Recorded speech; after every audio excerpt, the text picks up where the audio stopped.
بسم الله الرحمن الرحيم والنازعات غرقا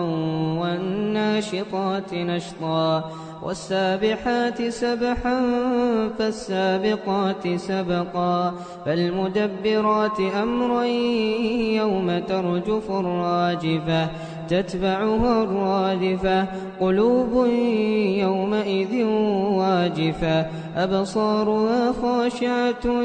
يقولون أئنا لمردودون في الحافرة أئذا كنا عظاما نخرة قالوا تلك إذا كرة خاسرة فإنما هي زجرة واحدة فإذا هم بالساهرة هل أتاك حديث موسى إذ ناداه ربه بالوادي المقدس طوى اذهب إلى فرعون إنه طغى فقل هل لك إلى أن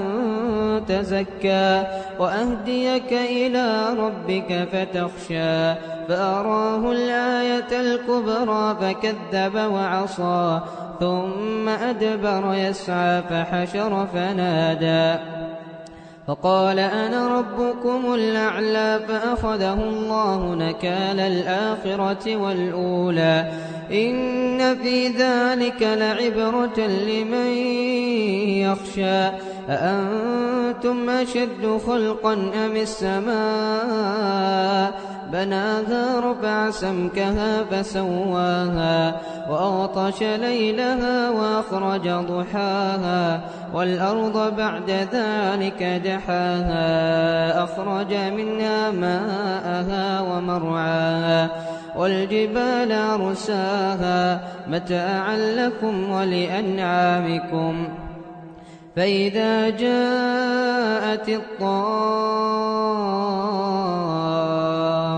الكبرى يوم يتذكر الإنسان ما سعى وبرزت الجحيم لمن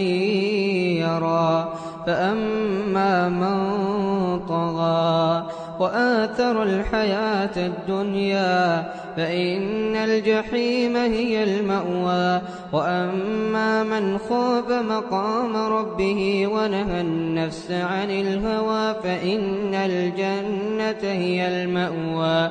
يسألونك عن الساعة أيان مرساها فيما أنت من ذكراها إلى ربك منتهاها إنما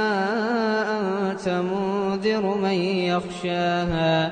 كأنهم يوم يرونها لم يلبثوا إلا عشية أو ضحاها